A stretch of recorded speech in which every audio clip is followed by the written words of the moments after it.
ओम जी नमस्ते।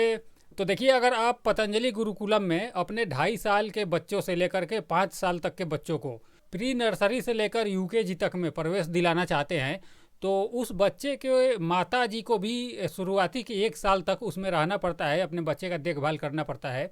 और उन माता जी के लिए क्या नियम है वहाँ पर रहने का, वो इस वीडियो में हम जानेंगे। देखिए, माता जी अगर नहीं है तो फिर कोई और घर का महिला सदस्य रह सकता है जिसका वह उम्र 45 वर्ष से कम हो।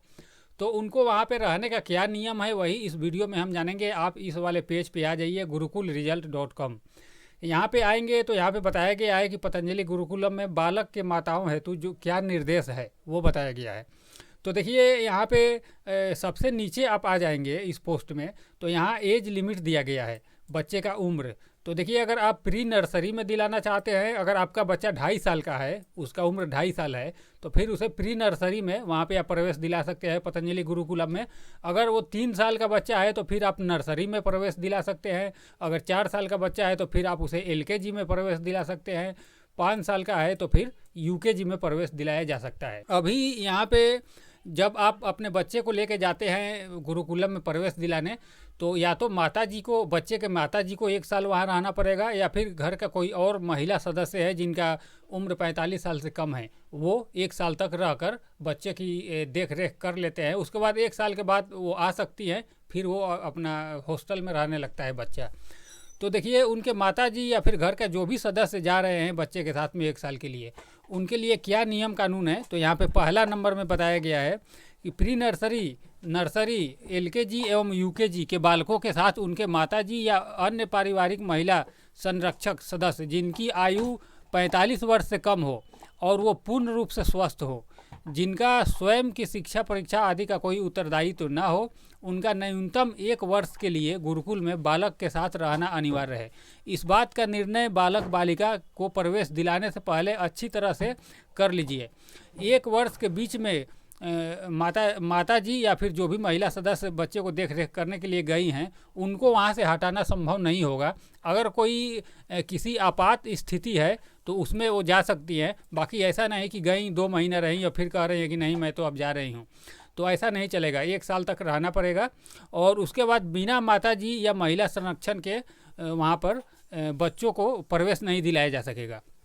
दूसरा नंबर में जो नियम है वो महिला संरक्षकों के आवास हेतु छात्रावास में बालकों के साथ ही डॉर्मेट्री यानी साझा बेड की व्यवस्था है, जिसमें आप अपने अपने एवं आपको सेवार्थ सौंपे गए अन्य बालकों के साथ रहना पड़ेगा।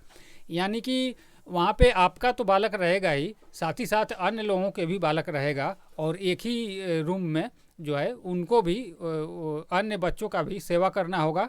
सामूहिक स्नानागार एवं शौचालयों की व्यवस्था कक्ष के बाहर है, यानी जो कक्ष के बाहर सामूहिक रूप से शौचालय है, एक ही शौचालय में सब बच्चे नहाया करेंगे, और सामूहिक रूप से स्नानागार भी है। और इसके बाद तीसरा नंबर में जो नियम है वो महिला या महिला संरक्षक अपने बालक के साथ 3 से 4 अन्य बालकों, यानी जो वहाँ पे 3-4 और बालक रहेंगे उनका भी आपको सेवा करना होगा। मातृरूपा रहेंगी, यानी कि आप अपने बालक की तरह ही उन लोगों का भी सेवा करेंगी। इसके अलावा यहाँ पे चौथा नंबर में जो नियम है, माताओं महिला संरक्षकों को गुरुकुल में प्रवचन, आध्यात्मिक सत्संग आदि एवं सेवा कार्य प्रदान किए जाएंगे, जिससे सभी में सेवा, परोपकार एवं विनम्रता जैसे सद्भाव उत्पन्न होकर गुरुकुल में एक श्रेष्ठ दिव्य पर्यावरण उद्भासित हो सके। फिर 5वां नंबर जो नियम है, गुरुकुल में सभी के लिए भोजन प्रसाद की सामूहिक व्यवस्था गुरुकुल पाकशाला में ही रहेगी। फिर यहाँ पे 5वां नंबर में बताया गया है कि गुरुकुल के अंदर ही भोजन प्रसाद की सामूहिक व्यवस्था एक ही जगह की गई है। फिर 6ठा नंबर में बताया गया है कि माताएं महिला संरक्षण गुरुकुल परिसर में मोबाइल या न्यूनतम प्रयोग करना सुनिश्चित करें, यानी मोबाइल का कम से कम प्रयोग करना है। डॉर्मेट्री में बच्चों के समकक्ष मोबाइल का प्रयोग बिना अनुमति के फोटोग्राफी वीडियोग्राफी करना सर्वथा निषिद्ध है। यानी कि जैसे लोग बच्चों के साथ में फ़ोटोग्राफी करने लगते हैं, सेल्फी वगैरह लेने लगते हैं, तो वो सब वहाँ पे नहीं चलेगा।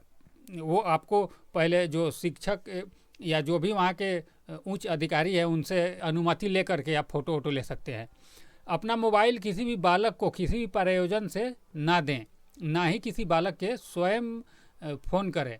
फ़ोन नहीं करना है अपने बालक को, जो पढ़ रहा है वहाँ पे मोबाइल आपको नहीं देना है। जैसे आप घर पे बच्चों को मोबाइल दे देते हैं कि लो खेलो, तो ऐसे वहाँ पर नहीं करना है। और ना ही बालक की बात करवाएं, यानी कहीं से फ़ोन ऑन भी आ रहा है तो आपको बालक से बात नहीं करवाना है। सबसे पहले आप वहाँ से अनुमति लेंगे, अन्यथा आपका मोबाइल जब्त कर लिया जाएगा और वापस लौटाया नहीं जाएगा। इसके अलावा किसी भी परिस्थिति में माता महिला संरक्षण को किसी भी बालक पर हाथ नहीं उठाना है, यानी मारना पीटना नहीं है। घर पे आप जो है बच्चों को धोना शुरू कर देते हैं, मारना पीटना शुरू कर देते हैं, वैसे वहाँ पे नहीं चलेगा। इसके अलावा सभी माताओं महिला संरक्षकों को परस्पर भी प्रेम पूर्वक एक ही परिवार की तरह रहना है। यानी जैसे आप घर पे अपने परिवार के साथ रहते हैं, वैसे ही वहाँ पे भी जितने भी लोग हैं उन सब लोगों के साथ में मिलजुल कर रहना है। आपसी बातचीत में भी अपशब्दों का प्रयोग नहीं करना है, झगड़ा इत्यादि नहीं करना है। विशेष करके बच्चों के समकक्ष आपसी बातचीत में भी अपशब्दों या निंदनीय शब्दों का प्रयोग नहीं करना है। इसके अलावा 9वें नंबर में है, सभी को जी लगाकर संबोधित करना है, चाहे वो माताजी हो, बालक हो, आचार्यगण हो या कोई कर्मचारी हो, सबको जी करके बात करना है। किसी भी असुविधा विवाद की स्थिति में आप व्यवस्थापकों को सूचना देंगे एवं उनके माध्यम से ही समाधान प्राप्त करेंगे। इसके अलावा 11 नंबर में है, गुरुकुल में केवल वार्षिक अवकाश दिवाली पर्व पर 15 दिन के लिए छुट्टी मिलेगी और सभी बालक एवं माताओं को घर जाने की अनुमति है, सिर्फ दिवाली में 15 दिन के लिए। इसके अतिरिक्त सत्र के मध्य में किसी भी को भी घर जाने की अनुमति नहीं मिलेगा।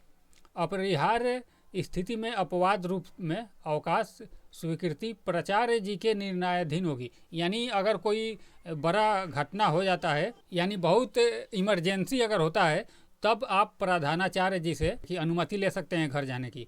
इसके अलावा 12 नंबर में, गुरुकुल में आते समय कोई भी मूल्यवान वस्तु, गहने आदि एवं अधिक धनराशि साथ न लाएं और अपने सामान का स्वयं ध्यान रखें। आपके किसी भी कीमती सामान की सुरक्षा का उत्तरदायी संपूर्ण रूप से आपका है, संस्था इसमें किसी भी प्रकार से उत्तरदायी नहीं होगा। इसलिए आप अपना साथ में ज़्यादा गहना न ले जाएं, ज़्यादा पैसा न ले जाएं, क्योंकि उसका सुरक्षा खुद आप ही को करना है। गुरुकुल में केवल सात्विक आहार विचार व्यवस्था का ही स्थान है, अतः अपनी वेशभूषा, भाषा, व्यवहार व भोजन आदतों में मर्यादा बनाए रखें। यानी कि वहाँ पे मुर्गा उर्गा नहीं चलेगा, मुर्गा मछली घर पे खाते हैं आप लोग, वो सब बिल्कुल बंद करना पड़ेगा। वहाँ पे सात्विक भोजन ही मिलेगा। अब यहाँ 14 नंबर पे है, गुरुकुल में केवल बालक एवं उनकी माता या महिला संरक्षण सदस्य ही रह सकते हैं। परिवार के किसी अन्य सदस्य का गुरुकुल परिसर के अंदर ठहरना पूर्णतः वर्जित है। इसकी कोई व्यवस्था गुरुकुल की ओर से नहीं रहेगी। बालकों से मिलने आने वाले अभिभावकों को अपने भोजन व अवकाश की व्यवस्था स्वयं से ही करनी होगी।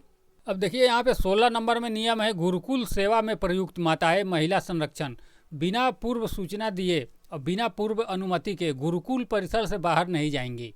अत्यावश्यक होने पर, यानी बहुत ज़रूरी होने पर अनुमति लेकर ही बाहर जाएंगी, और बाहर जाने पर अगर आपके सुरक्षा में कुछ चूक होता है तो उसका जिम्मेवार आप खुद होंगे। इसके लिए गुरुकुल प्रशासन इसका उत्तरदायी नहीं होगा। फिर यहाँ पे 17 नंबर में देखें तो कोई भी माता महिला संरक्षण यदि संस्था के विरुद्ध किसी भी प्रकार की अनुचित गतिविधि, गलत आचरण, बिना अनुमति के बाहर जाने, अकारण ही विवाद करने में लिप्त पाई जाती है तो उन्हें तुरंत बालक सहित गुरुकुल छोड़ने के लिए कहा जा सकता है। यहाँ पे 18 नंबर में है, गुरुकुल में स्वेच्छापूर्ण सेवा हेतु आने वाली माताएं, सभी माताएं महिला संरक्षण का सभी के साथ विनम्र सेवा, सौहार्दपूर्ण व्यवहार पूर्णतः अपेक्षित है।